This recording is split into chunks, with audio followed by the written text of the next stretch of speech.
저희 병원은 2017년도부터요, 전국 양심치과 리스트라는 온라인에 돌아다니는 그런 리스트에 거의 제일 처음으로 이름이 올라간 그런 치과입니다.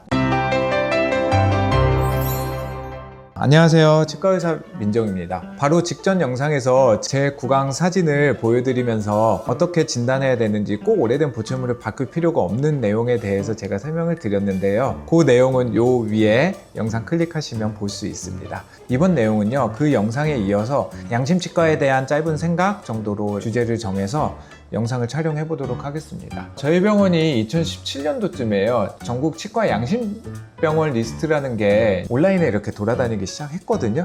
거기에 저희 병원이 제일 처음 나왔습니다. 그래서 저는 되게 신기하다라고 그때 해가지고 이렇게 블로그 포스팅을 했던 기억이 있습니다. 그 다음에 한 1, 2년 후에요, 갑자기 연락이 오셨습니다. 인터뷰를 하고 싶다라고 이렇게 말씀을 하셨거든요. 인터뷰를 같이 이제 진행을 했던 그런 경험이 있습니다. 그때 했던 인터뷰를 제가 이렇게 블로그에 포스팅을 이렇게 해놨습니다. 저 같은 경우는요, 제가 양심치과라는 말, 그 말은 사실 많은 치과 의사 선생님들이 되게 조금 나쁘끄러워하고 어떻게 보면 싫어하는 그런 말일 거라고 생각합니다. 왜냐면 제가 양심치과라고 만약에 주장을 하면 다른 분들이 아닌 것처럼 보이게 되거든요. 근데 많은 분들이 이제 치과 과잉진료에 대한 이런 게 사회적으로 이슈가 되면서 치과 의사 선생님들이 되게 진료를 할 때 비용도 조금 높은 편이잖아요, 다른 병원에 비해서. 이렇게 양심적이지 않다라고 생각하는 인식들이 있는 것 같은데, 실제로 대한민국 치과 의사 선생님들 대부분 양심적입니다. 저뿐만 아니라 대부분 양심적이고요. 그게 저는 그래서 양심치과에 대한 짧은 생각이라고 제가 영상을 제작하지만, 치과 의사로서 양심치과다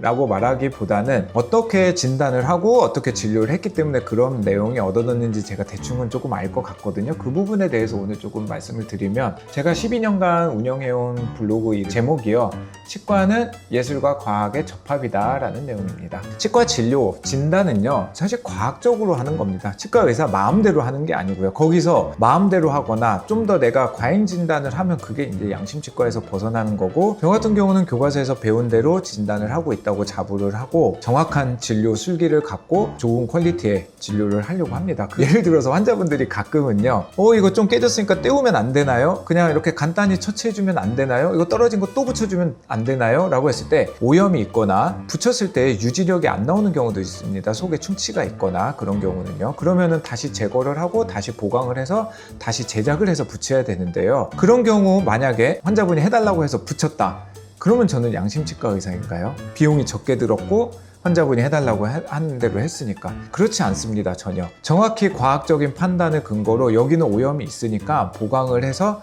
다시 제작을 하셔야 됩니다 라고 말을 하는 게 양심치과겠죠.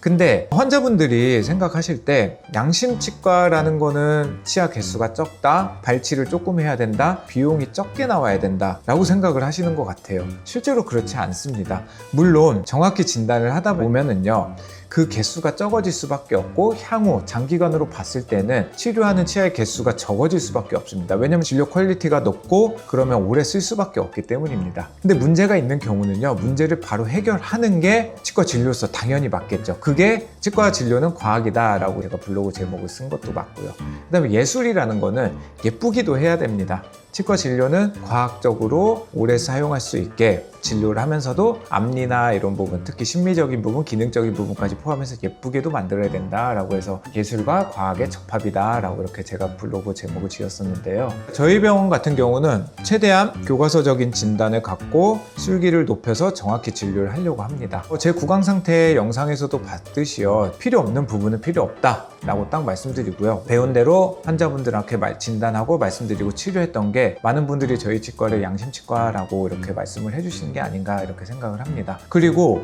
저희 병원 같은 경우 말씀드렸듯이 제가 설명을 되게 길게 하거든요. 왜 치료 필요 없는 것도 왜 필요 없는지, 치료가 필요한 거는 왜 필요한지, 이런 부분을 제가 되게 조금 길게 말씀드리는 편인데요, 그러다 보니까 환자분들이 이해를 다 하시고 집에 가시겠죠. 그러니까 저기 설명 진짜 잘해줘, 다 근거가 있어, 그러니까 더 양심치과다라고 환자분들께서 인정을 해주시는 것 같습니다. 그래서 이렇게 양심치과 리스트에도 올랐던 게 아닌가 이렇게 생각을 합니다. 실제로 꽤 많이 겪는 일입니다. 치아가 아파서 치과에 갔는데 큰 문제가 없다고 해서 좀 지켜보자라고 말씀을 들으셨고, 그래서 이제 지켜봤는데 통증이 점점 더 심해져서 저희 병원에 오시는 경우들이 있습니다. 왠지 그 치과에 대한 이제 신뢰가 조금 무너진 거죠. 통증이 있는데도 괜찮다고 하니까. 그래서 제가 보고 신경치료 해야 되는데요? 라고 말을 하는 경우들이 굉장히 많습니다. 치아에 금이 갔기 때문에 이거 치료해야 됩니다 라는 등 이렇게 좀 진단하기 어려운 것들이거든요. 그러면 진료를 했을 때 실제로 통증이 바로 없어지고 문제가 있었기 때문에 통증이 없어지는 거잖아요. 그런 경우들이 되게 많은데요. 그거를 보면서 제가 조금 생각이 들었던 게, 양심치과라고 소문난 치과들이 저희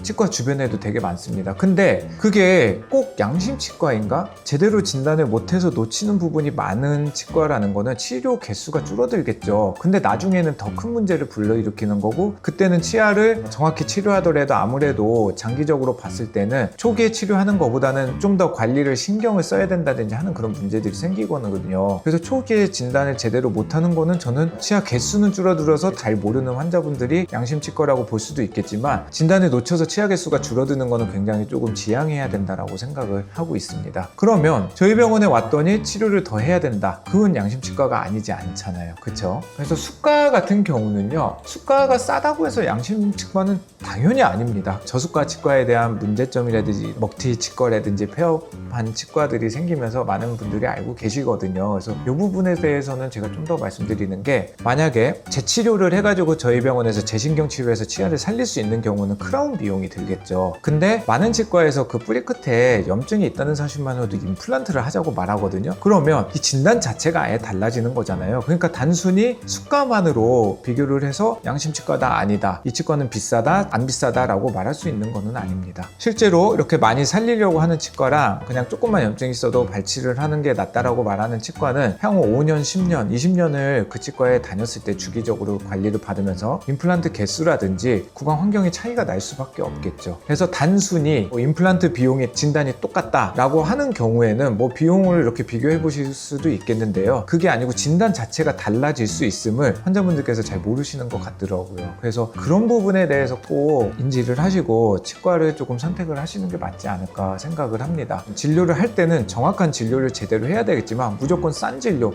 무조건 다른 치과 가도 진단이 똑같다, 그런 생각이 치과 선택에서 굉장히 좀 잘못된 선택을 하시거나 오해를 불러일으킬 수 있는 그런 경우다라고 제가 말씀드리면 될 것 같습니다. 제가 그리고 되게 싫어하는 말 중에 뭐가 있냐면, 고객이라는 말을 쓰는 거를 저는 조금 되게 싫어합니다. 어떤 치과들 보면은 고객이라고 말해서 고객의 니즈를 더 충족시켜줘야 된다라는 쪽에 포커스가 맞춰 있는데요. 저는 저희 병원에 온 분들한테 고객이라고 말한 적도 없고, 고객이라고 딱 말하는 거를 굉장히 싫어해서 모든 구성원들에게 그렇게 교육을 하고 있습니다. 환자분이라고 말씀을 드리고요. 치아가 뭔가 예쁘지 않다든지 교합적으로 문제가 있다든지 아프다든지 뭔가 염증이 생겼다든지 이런 문제를 갖고 치과에 내원을 하신 경우에는 당연히 저는 환자라고 부르는 게 맞고요. 저는 어쨌든 전문가인 치과 의사고, 환자분들 같은 경우는 아무래도 저보다 치의학 지식이 떨어질 수밖에 없겠잖아요. 그래서 환자분의 니즈를 듣고 전문가인 제 의견을 이렇게 정확히 말씀드리고 어떤 방향으로 치료를 이어가는 게 좋겠다라고 조언을 해주는 게 치과 의사라고 생각을 합니다. 주변에 보면은요, 환자분들이 원하는 대로 선택권을 주고 이렇게 진료를 해야 된다라고 말을 하는 경우도 있는데요. 저는 사실 그렇지 않습니다. 왜냐면은 예를 들어서 재료 선택을 할 때 골드가 좋냐 세라믹이 좋냐 그런 경우에는요, 사실 그 재료들이 저희 같은 개인 병원에서 사용을 한다는 건 모두 다 쓸 수 있는 재료이기 때문에 나오는 겁니다. 안정성이 입증이 됐고, 근데 그게 재료에 따라서 각각 적당한 케이스들, 구강 환경이 있는 거거든요. 그거는 환자분이 선택을 하는 게 아니고 당연히 전문가인 치과 의사가 선택을 해서 환자분한테 이 재료가 더 유리하니까 이 재료로 하십시오 라고 말하는 게 더 맞습니다. 물론 두 가지 선택지에서 두 가지 다 괜찮을 경우에는 두 가지 다 괜찮습니다 라고 말씀드리는 것 또한 전문가인 치과 의사로서의 입장이라고 생각을 합니다. 다시 한번 말씀드리면, 저 같은 경우는 치의학도 어쨌든 과학의 한 분야거든요. 과학자로서 좀 더 좋은 결과를 얻기 위해서 최대한 정석적인 진단을 하고 정교한 진료를 하면서 좋은 결과, 예쁜 결과를 만들기 위해서 열심히 노력을 하다 보니까 많은 분들께서 그렇게 말씀을 해주시는 게 아닐까 이렇게 생각을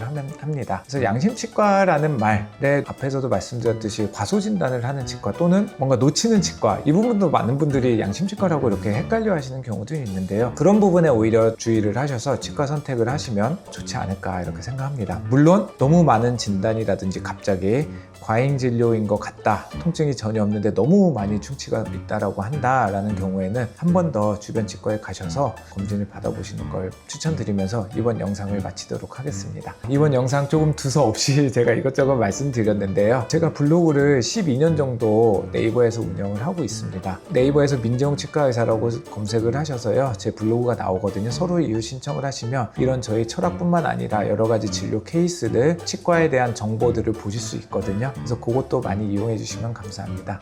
이번 영상 도움 되셨으면 다시 한번 구독 부탁드리면서 이번 영상 마무리하도록 하겠습니다. 감사합니다.